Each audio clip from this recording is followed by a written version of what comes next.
வணக்கம். நான் உங்கள் Rajesh from my digital brand. நம்மளோட ப்ரீவியஸ் செஷன்ஸில் அஃபிலியேட் மார்க்கெட்டிங்னா என்ன, டாப் 5 அஃபிலியேட் ப்ரோக்ராம்ஸ் என்னென்னன்றதை நம்ம பார்த்தோம். அவங்க எவ்வளோ கமிஷன்ஸ் தராங்க, அவங்களோட அட்வான்டேஜஸ் என்ன, டிஸ்அட்வான்டேஜஸ் என்ன, எல்லாம் டீட்டெயிலாக நம்ம பார்த்துட்டோம். இன்றைக்கி செஷனில் நம்ம என்ன பண்ண போகிறோம்னு பார்த்தீங்கன்னா, அஃபிலியேட் மார்க்கெட்டிங்காக ஒரு ஸ்பெசிஃபிக் வெப்சைட்டை கிரியேட் பண்ண போகிறோம். அந்த வெப்சைட்டில் நம்ம ரெலவெண்ட்டான கண்டென்ட்டை போட்டு அந்த கண்டென்ட்டுக்கு நடுவில் கஸ்டமர் எப்படி ரிலேட்டடான product, for example health and fitness பற்றி எக்ஸ்பிளைன் பண்ணிட்டு இருக்கீங்கன்னா, ஹெல்த் அண்ட் ஃபிட்னஸ் ரிலேட்டடான ப்ராடக்ட்ஸ் எப்படி பர்ச்சேஸ் பண்ண வைக்கிறதுன்றதை ஸ்டெப் பை ஸ்டெப்பாக பார்க்க போகிறோம். வாங்க செஷனுக்கு டேரெக்டாக போயிடலாம்.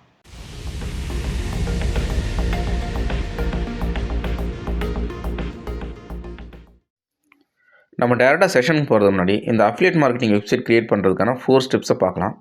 ஃபஸ்ட்டு ஸ்டெப் என்னென்னு பார்த்தீங்கன்னா, நீங்கள் உங்களோட டொமைன் நேமை ரெஜிஸ்டர் பண்ணணும். செகண்ட் ஸ்டெப் என்னென்னு பார்த்தீங்கன்னா, அந்த டொமைன் நேமுக்கு சர்டன் ஸ்பேஸ், அதாவது ஹோஸ்டிங் ஸ்பேஸை வாங்கி அதில் வேர்ட் ப்ரெஸ் இன்ஸ்டால் பண்ணிக்கணும். தேர்ட் ஸ்டெப் என்னென்னு பார்த்தீங்கன்னா, நம்ம எந்த மாதிரி வெப்சைட் க்ரியேட் பண்ண போகிறோமோ அதுக்கு ரிலவெண்ட்டான தீமை நம்ம இன்ஸ்டால் பண்ணிக்கணும். நாம் அஃபிலியேட் மார்க்கெட்டிங் பிளாகாக க்ரியேட் பண்ண போகிறதுனால பிளாக் சப்போர்ட் பண்ணுற மாதிரி ஒரு தீமை இன்ஸ்டால் பண்ணிக்க போகிறேன். ஃபைனல் ஸ்டெப்பாக என்ன பண்ண போகிறேன் அப்படின்னு பார்த்தீங்கன்னா, நான் ஒரு ஆர்டிக்கலை எழுத போகிறேன். அதாவது கண்டென்ட்டை என்னோடய வெப்சைட்குள்ளே போட போகிறேன். நான் ஆல்ரெடி சொன்ன மாதிரி அஃபிலியேட் மார்க்கெட்டிங்கிறது என்னென்னா, ஜஸ்ட் பை ப்ராடக்ட்டை செல் பண்ணுறது கிடையாது. ஒரு ஆடை காட்டி ஒரு கண்டென்ட்டை எழுதி அந்த கண்டென்ட்டை யூஸ்ஃபுல் இன்ஃபர்மேஷன் அதில் கொடுத்து அவங்கள கன்வின்ஸ் பண்ணி நம்மளோட அஃபிலியேட் ப்ராடக்ட்டை வாங்க வைக்கிறது தான் அஃபிலியேட் மார்க்கெட்டிங். அதாவது அந்த கண்டென்ட்டை படிக்கும்போது அதுக்கு ரெலவெண்ட்டான ப்ராடக்ட்டை நீங்கள் காட்டும்போது கண்டிப்பாக அந்த அஃபிலியேட் ப்ராடக்ட் அவர் பர்ச்சேஸ் பண்ணுவார். அது மூலமாக நம்மளுக்கு கமிஷன் கிடைக்கும். இதுதான் அஃபிலியேட் மார்க்கெட்டிங். வாங்க நீங்கள் இந்த 4 ஸ்டெப்பை க்ரியேட் பண்ணி அஃபிலியேட் மார்க்கெட்டிங் வெப்சைட்டை கம்ப்ளீட் பண்ணிடலாம். நான் இப்போ ஹோஸ்டிங்கர் வழியாக தான் இந்த டொமைன் நேமை வாங்க போகிறேன். ஆல்ரெடி தெரியும், நான் பல செஷன்ஸில் சொல்லியிருக்கேன். நான் ஹோஸ்டிங்கரோட தான் லிங்காக இருக்கேன்றதுனால நான் ஹோஸ்டிங்கர் யூஸ் பண்ணி தான் மோஸ்ட்லி டொமைன்ஸை பர்ச்சேஸ் பண்ணுறேன். ஸோ என்னோடய யூசர் நேம் பாஸ்வேர்ட் கொடுத்து ஹோஸ்டிங்கருக்குள்ளே லாகின் பண்ணிக்கிறேன். லாகின் பண்ணிட்டதும் லெஃப்ட் ஹேண்ட் சைடில் டொமைன்ஸ்ன்ற ஒரு ஆப்ஷன் இருக்கும். அதில் போய் கெட் நியூ டொமைன் கொடுங்க. கொடுத்துட்டு எனக்கு ரிலவெண்ட்டான நான் டொமைனை பர்ச்சேஸ் பண்ண போகிறேன். இப்போ நான் offers360.inன்ற டொமைன் பர்ச்சேஸ் பண்ணலான்ற ஒரு ஐடியாவில் இருக்கேன். ஸோ நான் offers360 போட்டு சர்ச் பண்ணுறேன். அந்த டொமைன் அவைலபிளாக இருக்கான்னு நம்ம பார்க்கலாம். இப்போ அந்த டொமைன் அவைலபிளாக இருக்குது. ஸோ நான் என்ன பண்ண போகிறேன்னா, பை நவுன்ற ஆப்ஷன் யூஸ் பண்ணி நான் இந்த டொமைன் பர்ச்சேஸ் பண்ண போகிறேன். என்னோடய யூபிஐ வழியாக யூஸ் பண்ணி இந்த அமௌண்ட்டை பே பண்ணி நான் இந்த டொமைன் ஃபஸ்ட்டு பர்ச்சேஸ் பண்ண போகிறேன். இப்போ என்னோடய யூபிஐ ஐடிக்கு ரெக்வஸ்ட் வந்திருக்கும். நான் அதை கம்ப்ளீட் பண்ணும்போது ஆட்டோமேட்டிக்காக இந்த டொமைன் பர்ச்சேஸ் கம்ப்ளீட் ஆகிடும். இப்போ நான் பே பண்ணுற பிறகு கம்ப்ளீட் ரெஜிஸ்ட்ரேஷன் இந்த ஆப்ஷனை கிளிக் பண்ணுங்கள். உங்களுக்கு ஃபினிஷிங் ஒரு டொமைன் ரெஜிஸ்ட்ரேஷன் ஆட்டோமேட்டிக்காக ஸ்டார்டிங் யூஸிங் ஒரு டொமைன் வரும். அதை நீங்கள் கிளிக் பண்ணதும் உங்களோட பேனலுக்கு திருப்பி ரீடைரக்ட் ஆகிடும். அடுத்த ஸ்டெப்பை நம்ம என்ன பண்ண போகிறோம்னா, இப்போ டொமைன் பர்ச்சேஸ் பண்ணிட்டா ஹோஸ்டிங் வேணும் அந்த வெப்சைட் ஃபைல்ஸை ஹோஸ்ட் பண்ணுறதுக்கு. ஸோ வெப் ஹோஸ்டிங்ன்ற ஆப்ஷனுக்கு பண்ணிவிட்டு எக்ஸ்ப்ளோர்ன்ற ஆப்ஷனை கிளிக் பண்ணுங்கள். இதில் single web hosting, premium web ஹோஸ்டிங்னு இருக்கும். நான் பழைய செஷன்ஸ்லாம் நிறைய எக்ஸ்பிளைன் பண்ணிகிட்டு இருப்பேன். சிங்கிள் வெப் ஹோஸ்டிங்னா என்ன, ப்ரீமியம் வெப் ஹோஸ்டிங்னா ப்ரீமியமில் நீங்கள் மல்டிபிள் வெப்சைட்ஸ் ஹோஸ்ட் பண்ணலாம். ஸோ நான் சஜஸ்ட் பண்ணது ப்ரீமியம் தான். கிளிக் பண்ணிக்கோங்க. கிளிக் பண்ணி நீங்கள் பர்ச்சேஸ் பண்ணிக்கலாம் ரிலவெண்ட்டாக. பட் நான் ஆல்ரெடி பர்ச்சேஸ் பண்ணுறதுனால நான் பர்ச்சேஸ் பண்ணல. என்னோட பேனலுக்கு ரீடைரக்ட் பண்ணி திருப்பி வந்துடுறேன். ஏன்னா நான் ஆல்ரெடி ப்ரீமியம் போஸ்டிங் பர்ச்சேஸ் பண்ணிட்டேன். அதை கிளிக் பண்ணது ஆட்டோமேட்டிக்காக இந்த மாதிரி மெனுக்கு வரும். இப்போ நான் என்ன பண்ண போகிறேன்னா, இந்த offers360ன்ற இந்த வெப்சைட்டை இந்த இதுக்குள்ளே இந்த ஹோஸ்டிங்குள்ளே ஆட் பண்ண போகிறேன். கிளிக் பண்ணதும் ஆட்டோமேட்டிக்காக இந்த மாதிரி ஸ்க்ரீன் வரும். மை செல்ஃப் ஆர் பிஸ்னஸ், இது ஸ்கிப் பண்ணலாம், இல்லை நீங்கள் நெக்ஸ்ட்டும் கொடுத்துக்கலாம். கிரியேட்டிவ் வெப்சைட் கொடுத்துருங்க. கொடுத்துட்டு நெக்ஸ்ட்டு கொடுங்க. கொடுத்துட்டு வேர்ட் ப்ரெஸ் நம்ம வேர்ட் ப்ரெஸ் வழியாக தான் கண்டினியூ பண்ண போகிறோம், இன்ஸ்டால் பண்ண போகிறோம். அதனால் வேர்ட் ப்ரெஸ் செலக்ட் பண்ணிக்கோங்க. பண்ணிவிட்டு உங்களோட WordPress domain, email ID, password என்ன இருக்கணும்னு நீங்கள் கொடுத்துக்கோங்க. கொடுத்துட்டு நெக்ஸ்ட்டு கொடுங்க. கொடுத்த பிறகு இந்த மாதிரி ஆப்ஷன் கேட்கும். நீங்கள் பில்டு ஃப்ரம் ஸ்க்ராட்ச்னு கொடுத்துருங்க. கொடுத்தோடனே இந்த மாதிரி ஓப்பன் ஆகும். ஓப்பன் ஆனதும் நீங்கள் ஏதாவது ஒரு டிஃபால்ட் தீமை செலக்ட் பண்ணிங்க. இப்போதைக்கு 2025ன்ற தீம் தான் டிஃபால்ட்டாக இருக்கும். பட் இதை வச்சு தான் நம்ம எதுவும் பண்ண போகிறல. பட் டிஃபால்ட்டாக இதை செலக்ட் பண்ணிக்கோங்க. நம்ம தீம் எப்படி மாற்ற போகிறோம், நம்மளுக்கு ரெலவெண்ட்டான தீமை கொடுத்துட்டு நெக்ஸ்ட் கொடுத்துக்கோங்க.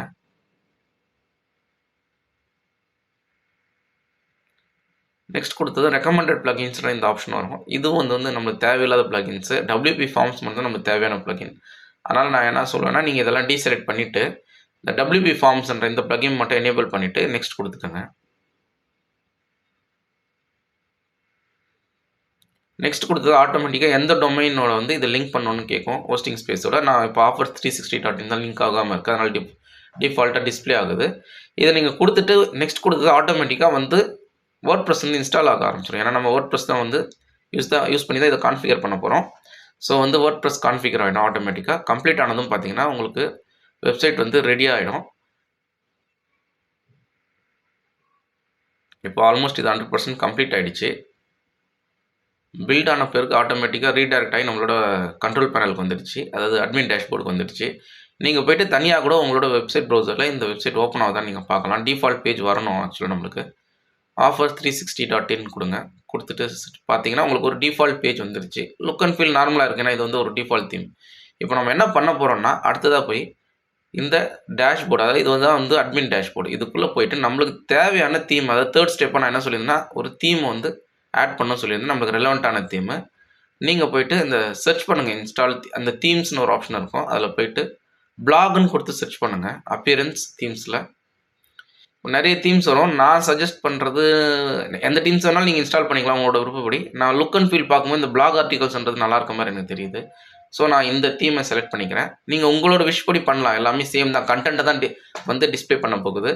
ஸோ இதை கொடுத்துட்டு நான் இன்ஸ்டால் கொடுத்துக்கிறேன். இன்ஸ்டால் கொடுத்த பிறகு இந்த தீம் வந்து நீங்கள் ஆக்டிவேட் பண்ணிக்கோங்க. அதுக்கு நீங்கள் இந்த ஆக்டிவேட் பட்டனை கிளிக் பண்ணிக்கோங்க. இது கொஞ்சம் நேரம் ஆகும் ஆக்டிவேட் ஆகிறதுக்கு.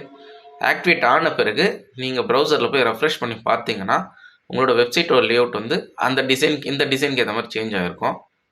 இப்போ ஆக்டிவேட் ஆகிடுச்சு. நான் போய்ட்டு ரெஃப்ரெஷ் பண்ணி பார்க்குறேன். ரெஃப்ரெஷ் பண்ணது பாருங்கள், உங்களோட தீமோட லேஅவுட் வந்து சேஞ்ச் ஆகிடுச்சு.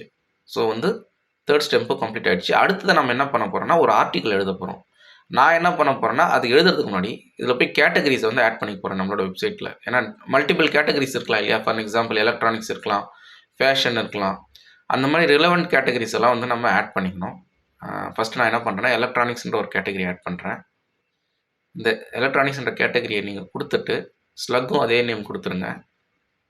கொடுத்துட்டு பேரண்ட் கேட்டகரி நன் கொடுத்துட்டு டிஸ்கிரிப்ஷன் எதுவும் தேவையில்ல, ஆட் நியூ கேட்டகரி கொடுங்க. இப்போ வந்து உங்களுக்கு வந்து எலக்ட்ரானிக்ஸ்ன்ற இந்த கேட்டகரி ஆட் ஆகிட்ருக்கும். சிமிலர்லி நீங்கள் மல்டிபிள் கேட்டகரிஸ் ஆட் பண்ணலாம். ஏன்னா எந்த கேட்டகரியில் இருக்கிற ப்ராடக்ட்ஸை நீங்கள் வந்து அஃபிலியேட்டாக பண்ண போகிறீங்கன்றது இருக்குது. ஸோ நார்மலி பார்த்தீங்கன்னா நம்ம இந்தியன் வெப்சைட்ஸ்லாம் வந்து எலக்ட்ரானிக்ஸு, ஃபேஷனு, இந்த மாதிரி ஹவுஸ் ஹோல்டு, இந்த மாதிரி கேட்டகரிஸ் தான் பாப்புலராக இருக்குது. ஸோ அதனால் நான் என்ன பண்ணுறேன்னா, ஃபேஷன்ற கேட்டகரி இப்போ கிரியேட் பண்ணுறேன். அதே போல் ஹவுஸ் ஹோல்டுற கேட்டகரி நான் கிரியேட் பண்ணுறேன். மல்டிபிள் கேட்டகரிஸ் நீங்கள் ரெலவெண்ட்டான கேட்டகரிஸை நீங்கள் ஆட் பண்ணிக்கலாம். இப்போ நான் ஹவுஸ் ஹோல்டுற இந்த கேட்டகரி கிரியேட் பண்ணுறேன். ஏன்னா மோஸ்ட்லி இந்த கேட்டகரிஸில் இருக்க ப்ராடக்ட்ஸ் தான் வந்து ஹை செல்லிங்காக இருக்குது. அமேசானில், ஃப்ளிப்கார்ட்லாம் பார்த்தீங்கன்னா நம்ம அமேசான் வழியாக தான் ஃபஸ்ட்டு இதை வந்து ஸ்டார்ட் பண்ண போகிறோம். அதனால் ரெலவெண்ட்டான கேட்டகரிஸை நான் இங்கே ஆட் பண்ணிக்கிறேன். ஆட் பண்ணிவிட்டு போய் ரெஃப்ரெஷ் பண்ணி பார்த்தீங்கன்னா உங்களுக்கு மெயின் பேஜில் அந்த கேட்டகரிஸ் டிஸ்பிளே ஆகாது. அதுக்கு நீங்கள் என்ன பண்ணணும்னா, டேஷ்போர்டுக்குள்ளே மறுபடியும் வந்து வேர்ட்பிரஸ் டேஷ்போர்டுக்குள்ளே வந்துட்டு அப்பியரன்ஸ் மெனுக்குள்ளே போங்க. மெனுஸ்குள்ளே போயிட்டு நீங்கள் ஒரு மெனு க்ரியேட் பண்ணணும். அந்த மெனு வழியாக தான் அது வந்து காட்ட முடியும். ஸோ வந்து நீங்கள் வந்து ஃபஸ்ட்டு க்ரியேட் மெனு கொடுங்க. மெனு நேம் கொடுக்கணும். ஃபஸ்ட்டு நீங்கள் மெனு நேம் கொடுத்துக்கோங்க. நான் மெயின் மெனுன்னு கொடுக்க போகிறேன். கொடுத்துட்டு க்ரியேட் மெனு கொடுங்க. க்ரியேட் மெனுன்னு கொடுத்ததும் லெஃப்ட் ஹேண்ட் சைடில் பாருங்கள், உங்களுக்கு வந்து பேஜஸ், போஸ்ட், கஸ்டம் லிங்க்ஸ், கேட்டகரிஸ்னு இருக்கும். ஸ்க்ரோல் பண்ணி கீழே வாங்க, வந்தீங்கன்னா தெரியும். இப்போ நான் வந்து கேட்டகரியை தான் வந்து நம்ம வந்து மெயின் மெனுவில் டிஸ்பிளே பண்ணி காட்ட போகிறேன். அதை எக்ஸ்பேண்ட் பண்ணிக்கோங்க. வியூ ஆல் கொடுங்க. கொடுத்ததும் எலக்ட்ரானிக்ஸ், ஃபேஷன், ஹவுஸ் ஹோல்டு, இந்த 3 தான் நம்ம க்ரியேட் பண்ணியிருக்கேன். அது வந்து ஆட் டு மெனு கொடுத்து சேவ் மெனு கொடுத்துட்டு நீங்கள் போய் உங்கள் பேஜில் போய் பார்த்தீங்கன்னா வந்து உங்களுக்கு டிஸ்பிளே ஆகிருக்கும். இப்போ பார்த்தீங்கன்னா டிஸ்பிளே ஆகிருக்கான்னு பாருங்கள், ரெஃப்ரெஷ் பண்ணுங்கள், உங்களுக்கு டிஸ்பிளே ஆகிடுச்சு எலக்ட்ரானிக்ஸ், ஃபேஷன், ஹவுஸ் ஹோல்டு. இதே போல் நான் ஹெல்த் அண்ட் ஃபிட்னஸ்ன்ற கேட்டகரின்னு ஆட் பண்ணிவிட்டு அதுக்கு ரிலவெண்ட்டான ஆர்டிக்கல் எழுத போகிறேன். அதுக்கு நான் வந்து கிராவிட்டி ரைட்டுன்ற ஒரு வெப்சைட்டில் போய்ட்டு என்டர் பிளாக், இந்த யூஆர்எல் நோட் பண்ணிக்கோங்க, app.gravity.com பிளாக் ரைட்டர்ன்றது. இதில் போய்ட்டு நீங்கள் வந்து எந்த பிளாகோட டைட்டில் கொடுத்தாலும் அதுவே கிரியேட் பண்ணி கொடுத்துரும். இது ஒரு ஏஐ டூல். இது இல்லாமல் நீங்கள் சாட் ஜிபிடி யூஸ் பண்ணி நீங்கள் வந்து இந்த ஆர்டிக்கலை நான் கிரியேட் பண்ணிக்கலாம். நான் ஜஸ்ட் எக்ஸாம்பிளுக்காக கிராவிட்டி ரைட் எடுத்திருக்கேன். ஸோ என்டர் த பிளாக் டைட்டில்னு நான் கொடுக்குறேன். நான் ஹெல்த் அண்ட் ஃபிட்னஸ்ன்ற செக்ஷனுக்குள்ள தான் இதை நான் போட போகிறேன். So top 5 exercise to build muscles இந்த பாடின்னு கொடுக்க போகிறேன். இதை கொடுத்துட்டு கீழே கிரியேட் அவுட்லைன் யூஸிங் ஏன்னு இருக்குது. இது வந்து அவுட்லைனை மட்டும் கிரியேட் பண்ணோம். இந்த ஆர்டிக்கலுக்கு ஜஸ்ட் கிரியேட் அவுட்லைன் கொடுங்க. கொடுத்ததும் வந்து பார்த்தீங்கன்னா இந்த ஆர்டிக்கல் வந்து எப்படி அவுட்லைன் கிரியேட் பண்ணலான்றது ஒரு சஜஷன் அது கொடுக்கும். இது கண்டென்ட் கிடையாது, ஜஸ்ட் அன் அவுட்லைன். ஓகேங்களா? அப்படியே ஸ்க்ரோல் பண்ணி பார்த்தீங்கன்னா என்னென்ன எக்ஸசைஸ்லாம் பண்ண முடியும், புல்லப்ஸு, அப்புறம் வந்து ஸ்குவாட், அந்த மாதிரி வந்து 5 எக்ஸசைஸ் வந்து அது கொடுத்துருச்சு. டெட் லிஃப்ட்ஸு எல்லாமே, பெஞ்ச் ப்ரெஸ். இப்போ நீங்கள் என்ன பண்ணணுன்னா, அடுத்த ஸ்டெப்பாக போயிட்டு இதை நீங்கள் ஆர்டிக்கலில் வந்து இந்த ஹெட்லைன் நீங்கள் மாற்றதான் மாற்றலாம், அது எனக்கு தேவையில்லை. ஸோ நெக்ஸ்ட்டு கொடுக்குறேன். கொடுத்துட்டு அப்படியே ஸ்க்ரோல் பண்ணி கீழே வந்தீங்கன்னா ஜென்ரேட் இன்ட்ரோ, ஒவ்வொரு செக்ஷனுக்கும் ஜென்ரேட் பண்ணணுமா அப்படின்ற மாதிரி கேட்கும். ஒவ்வொரு செக்ஷனுக்கும் நீங்கள் ஒவ்வொரு செக்ஷன்லையும் போயிட்டு ஜென்ரேட் நீங்கள் கொடுத்தீங்கன்னா அந்த ரிலவெண்ட்டான அவுட்லைனுக்கு தேவையான கண்டென்ட்டை ஜென்ரேட் பண்ணும். நீங்கள் எந்தெந்த அவுட்லைனுக்கு தேவையோ நீங்கள் வந்து ஜென்ரேட் பண்ணிக்கலாம். நான் எல்லா அவுட்லைனுமே ஜென்ரேட் பண்ணிக்க போகிறேன். ஏன்னா மொத்தமே 5 அவுட்லைன் தான் இருக்குது. ஸோ மொத்த அவுட்லைனுக்கும் நான் என்ன பண்ண போகிறேன்னா கண்டென்ட்டை ஜென்ரேட் பண்ணிக்க போகிறேன். இப்போ பாருங்கள் ஜென்ரேட் பண்ணிடுச்சு. சிமிலர்லி நான் எல்லா அவுட்லைனுக்கும் ஜென்ரேட் பண்ணிட்டேன். பண்ணிட்ட பிறகு நீங்கள் இதில் வந்து இமேஜ் ஆட் பண்ணுறதுனா அதை ஆட் பண்ணலாம். பட் இப்போதைக்கு வந்து இவங்க வந்து பெய்ட் வெர்ஷன் தான் இமேஜ் வந்து ஆட் பண்ணுற ஆப்ஷன் இருக்கும். நீங்கள் அதனால் வந்து நீங்கள் தனியாக கூட இமேஜஸ் ஆட் பண்ணிக்கலாம். இது வந்து ஒரு ப்ராப்ளம் கிடையாது. இதை விட்டுருங்க. இப்போ ப்ரிவியூ அண்ட் எக்ஸ்போர்ட்டை கிளிக் பண்ணுங்கள். கிளிக் பண்ணாலும் உங்களுக்கு இந்த மாதிரி இந்த பிளாக் போஸ்ட்டோட டோட்டல் கண்டென்ட் வந்துடும். ஓகேங்களா? இப்போ நீங்கள் வந்து இதை வந்து டவுன்லோட் டவுன்லோட் பண்ணலாம். ஆனால் நான் இது வந்து வெப்சைட்டில் தான் காப்பி பண்ண போகிறேன்றதுனால காப்பின்ற ஆப்ஷனை நீங்கள் கிளிக் பண்ணிக்கோங்க.